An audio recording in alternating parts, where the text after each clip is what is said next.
Good morning, welcome back to another video, and today we'll be going down the 5 dungeons that you should be farming in WoW.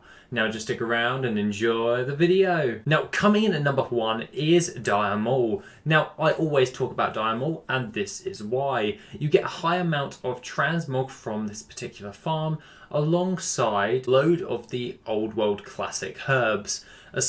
Along with this, you also get the fell cloth, which you can also sell flat on the auction house or turn into moon cloth, which you can sell on the auction house for a reasonable amount of gold. This is particularly one of my most favourite farms in order to do, as MAUL produces you with a high amount of high-end transmog items, and alongside this, old world classic herbs sell relatively fast, and with that being said, the fell cloth sells as well.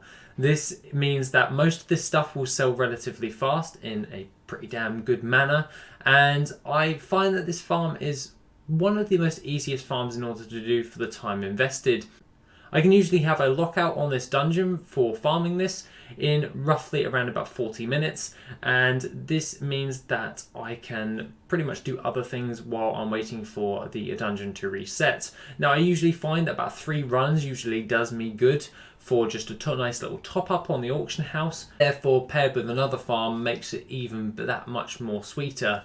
So that being the case, that is MAUL at number 1. Coming in at number 2, we have the Underbog. Now the Underbog is a relatively great farm in order to do. I would recommend doing it on a herbalist, as pairing this with herbalism is a great way in order to make gold. This is how you do the farm. All you have to do is run into the actual dungeon and gather up all of the first pack of mobs up until the first boss. Burn those down and herb them. Some of the massive behemoths that you do see are able to be herbalismed, and you can also get loads of motes of life and also some BC herbs, in which you can then sell those on the auction house respectively, as well as going for the transmog, which is one of the keynote things when you're actually going for this dungeon. The Underbog is a great way in order to farming up primal life, and you also get quite a lot of this. Make sure to actually double check when you're about to run out of the instance of herbs that are on the ground. They are usually located as like a little red herb that is able to be picked up by anyone, and this can be sold on the auction house for a reasonable amount of gold, as it is used for rep gains in BC. This means that you can get quite a decent amount of gold for the hour and is pretty damn good overall. I really do recommend the Underbog. I mean, and number 3 is by far one of my most favourite ones, and that is the VORTEX Pinnacle farm. You can probably guess that this video is pretty much about my favourite farming locations for dungeons, but they're also pretty damn profitable. This means that the VORTEX Pinnacle is making it at number 3, and we will be farming up in this one is volatile air. You usually get an average of around about 151 of the volatile air for the hour if you run up to the first boss and burn them down and jump off of the actual pillar from the first boss. This will send you back to the front of the instance, and which you can run out and reset and run back in. You can usually do this in around about 15 to 16 minutes if you are pretty damn fast at doing this, and pretty much you can do a very good clear overall. Now gaining a load for roughly around about a quarter of an hour on average, for farming this dungeon, you can gain a hefty amount of volatile air, and along with that you can also vendor all of the other different types of BOEs.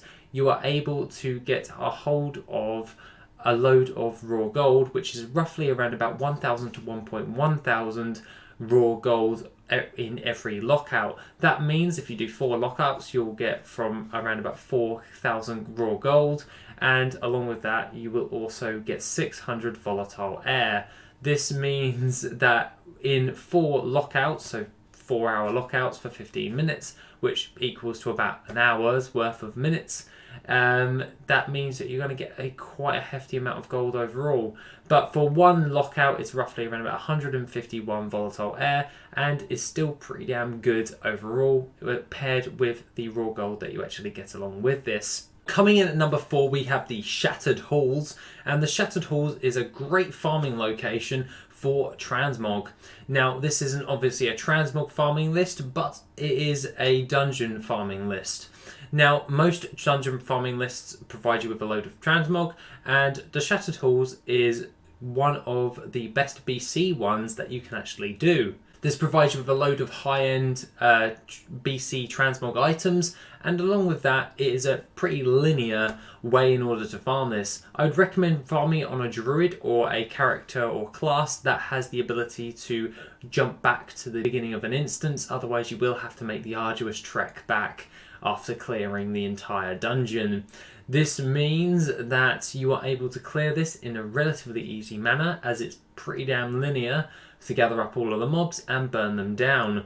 Now, just be aware that if you do run this on heroic for your first run, and then switch it back to normal for the rest of the 9 for the hour, you on that heroic run after the last boss, there is a hidden an assassin who drops a little pouch with a few primals or that are randomized to your character. So you could either get primal fire, primal shadow, but you just get a couple of those, which is a nice little uptick if you're doing this farm for the hour.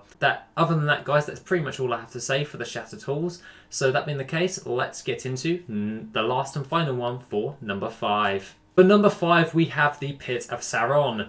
And the Pit of Saron is located in Icecrown. This is located on the right-hand side of Icecrown if you are facing directly towards it, and is located near all of the other dungeons, such as the Halls of Reflection and all that jazz. So anyways, all you have to do is run it on heroic, as you will be farming up the trash and not doing a full clear.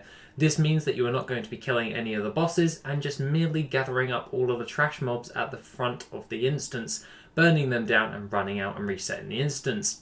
I would highly recommend doing this on a tailor and an enchanter, as you can disenchant all of the greens to increase your gold per hour, and other than that you can also use your scavenging ability for tailoring in order to gain more frostweave cloth, which you can either sell that flat on the auction house or craft it into the respective bracers, and then you can disenchant those in order to get more dust to sell in the auction house. Aside from that, if you don't do this on a tailor or an enchanter for disenchantments, you can also either go over to your WoD garrison and use the disenchanting emporium type thing in order to disenchant all of those items if you don't have disenchanting.